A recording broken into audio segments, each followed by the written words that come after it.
Economics. चलिए start करते हैं।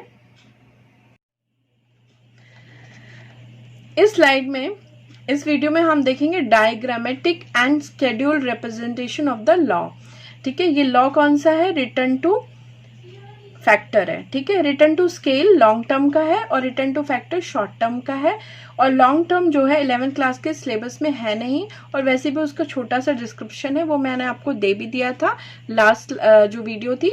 लेकिन अभी मैं आगे थोड़ा सा और भी एक दिन आपको इस पे भी डिटेल बता दूंगी। ठीक है, see this is the schedule. I have taken 5 columns here.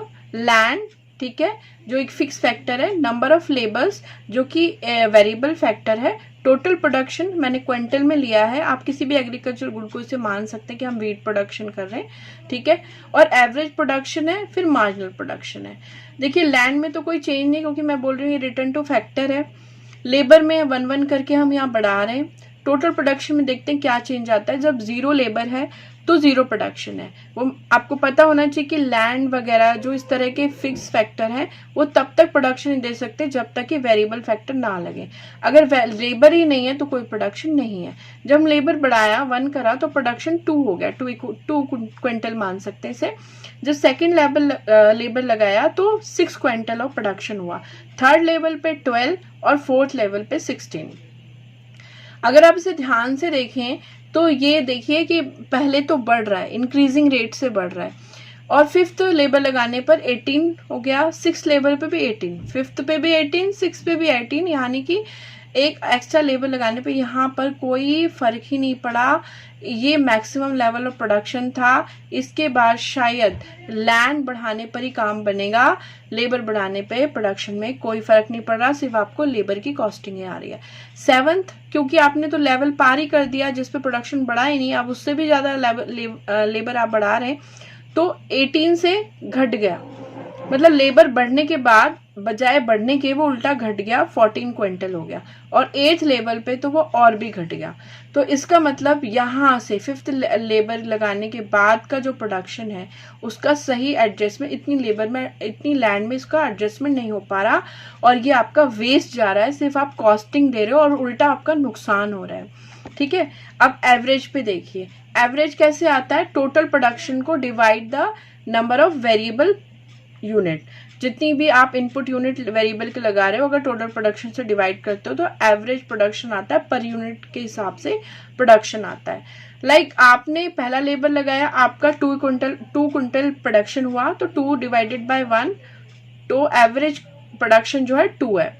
अब आपने सेकेंड लेबर जब लगाया तो आपका प्रोडक्शन जो है 6 क्विंटल हुआ, और if it divided by the 2 आपका 3 एवरेज प्रोडक्शन आ गया। और अगर आपने थर्ड लेबर लगाया तो 12 हो गया प्रोडक्शन, तो आप 12 डिवाइडेड बाय 3, तो ये हो गया 4। एवरेज पे आपको इंक्रीमेंट दिख रहा होगा। ठीक है, उसके बाद आपने 4th लेबर लगाया और 16 क्विंटल जो है प्रोडक्शन हुआ, और 16 डिवाइडेड बाय 4 आपका 4 एवरेज आ गया। आप एवरेज पे देखिए, मैक्सिमम लेवल पहले ही दिखाई दिया, टोटल पे थोड़ा लेट दिखाई दिया, लेकिन एवरेज पे पहले ही दिखने लगा कि अब जो है लेबर लगाने का फायदा कम हो रहा है, और 5th पे लगाने पर वो घट रहा है एवरेज प्रोडक्शन। ठीक है, तो एवरेज पे जल्दी दिख रहा है टोटल से। अब मार्जिनल देखिए। मार्जिनल कॉन्सेप्ट क्या है? Every next labour, every next factor जो भी आप एम्प्लॉय कर रहे हो फैक्टर ऑफ प्रोडक्शन को बढ़ाने के लिए, तो उस नए यूनिट से लगाने पर प्रोडक्शन में क्या चेंज आया वो मार्जिनल में आपको दिखता है। चलिए तो फिर इसको थोड़ा सा देख लेते हैं। 0 प्रोडक्शन पे मार्जिनल 0 था, क्योंकि टोटल प्रोडक्शन बढ़ा ही नहीं। ये तो टोटल प्रोडक्शन पे डिपेंड है। अब आपका एक लेबर लगाया, टोटल प्रोडक्शन 2 है, तो कितने का इंक्रीमेंट हुआ? 2 का। सेकेंड लेबर लगाने पर 6 हो गया, तो कितने का इंक्रीमेंट हुआ? 4 का। थर्ड लेबर लगाने पर 12 हो गया, तो इंक्रीमेंट हुआ 6 का। इस तरह 4th लगाने पर 16 हो गया, 4 का इंक्रीमेंट है। 5th लगाने पे 18 हो गया, और इन दोनों के बीच सिर्फ 2 का फर्क है। तो टोटल प्रोडक्शन में क्या क्या चेंजेस आ रहे हैं एवरी नेक्स्ट फैक्टर लगाने पे, वो है हमारा मार्जिनल प्रोडक्शन। अब इसी मार्जिनल प्रोडक्शन से हम फेजेस देख लेते हैं। देखिए फेजेस क्या होते हैं? प्रोडक्शन जब आप फैक्टर इंक्रीज करते हो, ठीक है, उसमें जो रिटर्न आता है प्रोडक्शन का, उसके 3 फेजेस होते हैं, और वो मैं आपको दिखा रही हूँ। देखिए पहले में 2 बढ़ा, नेक्स्ट में 4 बढ़ा, ठीक है, कितना ज़्यादा बढ़ा, पहले 2 बढ़ा, सेकंड लगाने पर 2 ही बढ़ना चाहिए था लेकिन बढ़ गया 4, थर्ड लगाने पर 6 बढ़ गया, यानी इंक्रीजिंग रेट ऑफ रिटर्न आ रहा है। तो ये फर्स्ट फेज में ऐसा होता है, जब आप शुरुआती दर में फैक्टर बढ़ाते हैं तो ये होता है। अब नेक्स्ट 6 के बाद क्या हुआ, इंक्रीज तो हुआ लेकिन वो थोड़ा सा कम इंक्रीज हुआ, 4 इंक्रीमेंट हुआ, उससे नेक्स्ट में सिर्फ 2 ही इंक्रीज हुआ, और उससे नेक्स्ट में तो कुछ इंक्रीज ही नहीं हुआ, 18 to 18 ही रहा, तो कोई इंक्रीमेंट ही नहीं हुआ नया लगाने के बाद। तो ये क्या हो रहा है, ये प्रोडक्शन बढ़ तो रहा है लेकिन ये घटती दर से बढ़ रहा है, पहले 4 ही बढ़ा फिर 2 ही बढ़ा, तो ये सेकंड फेज में डिक्रीजिंग रेट ऑफ रिटर्न आ रहा है, ठीक है। और थर्ड फेज में देखिए क्या हो रहा है कि 0 से -4 हो गया, 18 से 14 हो गया, तो माइनस में आ गया, नेगेटिव चला गया बजाय बढ़ने के, और घटना शुरू हो गया। तो ये थर्ड फेज है जब आपका फॉल होने लग जाता है प्रोडक्शन, ठीक है। तो ये तीनों फेज मैंने मार्जिनल पे आपको दिखाए, और मार्जिनल पे ही सबसे जल्दी ये शो होते हैं, और इससे ही सबसे ज़्यादा हेल्प मिलती है प्रोड्यूसर को ये जानने में कि मुझे प्रोडक्शन आगे करना है कि नहीं करना है, ठीक है। Before coming on the third stage, it is good for the producer not to employ input. अब ये जो कॉन्सेप्ट है टोटल फिजिकल प्रोडक्शन का और average physical production, marginal physical production, ये हम एक बार स्लाइड की हेल्प से समझ लेते हैं। यहाँ पर मैंने ग्राफ बनाया है, ग्राफ की हेल्प से समझते हैं ये सब, ठीक है। तो टीपीपी का मतलब होता है total physical production, APP average physical production, और एमपीपी का मतलब होता है मार्जिनल फिजिकल प्रोडक्शन। अगर हम सबसे इम्पॉर्टेंट किसी को बताएं तो ये वो होगा मार्जिनल फिजिकल प्रोडक्शन, बहुत इंपॉर्टेंट है किसी भी प्रोड्यूसर के लिए, बिकॉज सबसे जल्दी इफेक्ट जो है ना मार्जिनल फिजिकल प्रोडक्शन पे पता चलता है, ठीक है। अगर कोई भी प्रोड्यूसर टीपीपी के बेस पे डिसीजन लेना चाहेगा कि कब उसको प्रोडक्शन रोक देना है, कब और ज़्यादा रॉ मटेरियल या फिर कच्चा वेरिएबल फैक्टर्स नहीं लगाने हैं, तो ऐसे में बहुत देर हो जाएगी, क्योंकि वो नुकसान उठा सकता है, क्योंकि टीपीपी पे बहुत बाद में इफेक्ट पता चलता है, और टीपीपी पूरी तरह से डिपेंड करता है एमपीपी पर, ठीक है। तो एमपीपी को जानना बहुत ज़रूरी है, समझना ज़रूरी है, और इस पर सबसे ज़्यादा इफेक्ट आता है, तो उसे जल्दी देखना चाहिए, ठीक है। अब ये जो ग्राफ है, यहाँ पर एक साथ मैंने 2 ग्राफ लिए हैं, उसका रीज़न मैं बता देती हूँ। पहले पे मैं दिखा रही हूँ इफेक्ट जो है टीपीपी, ठीक है, TPP total physical production factor, variable factor को बढ़ाने से कैसे बढ़ेगा, और दूसरे पे दिखाएंगे मार्जिनल फिजिकल प्रोडक्शन जो है किस तरह से बढ़ता है वेरिएबल फैक्टर को। दोनों में हम वेरिएबल फैक्टर ही दिखाएंगे, क्योंकि वेरिएबल फैक्टर्स वो होते हैं, वो साधन होते हैं जिनको बढ़ाने से प्रोडक्शन जो है बढ़ता है, ठीक है। शॉर्ट टर्म में फिक्स जो फैक्टर है वो तो बढ़ाए नहीं जा सकते, वेरिएबल ही बढ़ाए जा सकते। तो इन वेरिएबल को बढ़ाने से कैसे कैसे प्रोडक्शन बढ़ता है, टोटल प्रोडक्शन और मार्जिनल प्रोडक्शन।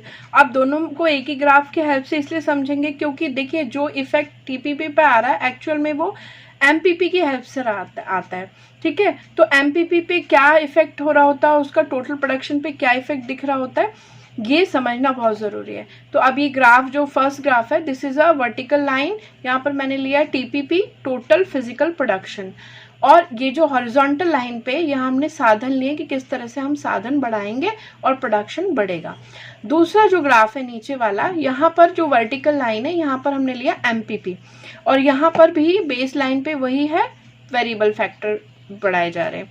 अब आप एक चीज को ध्यान रख लीजिए कि जब भी आप कोई भी प्रोडक्शन से रिलेटेड ग्राफ बनाएंगे, वहां पर जो बेस लाइन होगी वहां पर आपको वेरिएबल फैक्टर ही लेने हैं, वो साधन जो बढ़ा के प्रोडक्शन ग्रो करेगा, ठीक है। अब आप देखिए मार्जिनल प्रोडक्शन पे देखिए, यहाँ पर मार्जिनल प्रोडक्शन बड़ी तेजी से बढ़ा, ठीक है। तो यहाँ पर टोटल प्रोडक्शन भी बढ़ता हुआ दिखाई दे रहा है, और ये एक इंक्रीजिंग रेट से बढ़ रहा है, बिकॉज आप जितने वेरिएबल फैक्टर लगा रहे हैं उससे कहीं ज़्यादा रेशो से बढ़ रहा है हमारा प्रोडक्शन, ठीक है। तो जब एमपीपी ग्रो करता है तो टीपीपी जो है वो इंक्रीजिंग रेट से ग्रो करता है।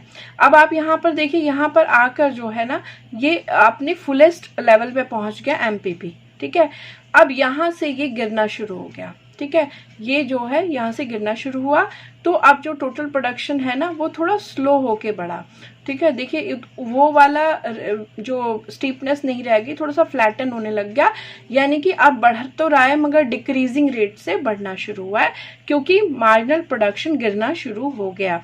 अब वेरिएबल फैक्टर को बढ़ाने से उतना रेशियो से प्रोडक्शन नहीं बढ़ रहा, बल्कि घटती दर से बढ़ रहा है। आप देखिए यहाँ पर, देखिए यहाँ पर जो है मार्जिनल प्रोडक्शन 0 हो गया, यानी अब वेरिएबल फैक्टर को बढ़ाने से आपके प्रोडक्शन में पर यूनिट, मतलब आप जो वेरिएबल फैक्टर बढ़ा रहे हैं उससे प्रोडक्शन में एक्चुअल में कुछ भी नहीं बढ़ रहा। तो यहाँ पर देखिए जब ये 0 होता है तो टीपीपी अपने फुलेस्ट लेवल पे पहुंच जाता है, यानी कि इससे ज़्यादा ही ऊपर जाएगा ही नहीं, और ऑब्वियसली नहीं जाएगा। जब यूनिट बढ़ाने पे प्रोडक्शन बढ़ेगा ही नहीं तो टोटल प्रोडक्शन कैसे ग्रो करता हुआ दिखेगा। ठीक है, उसके बाद आप देख रहे हैं उसी पॉइंट से टीपीपी गिरना शुरू हो जाता है और मार्जिनल प्रोडक्शन निगेटिव हो जाता है।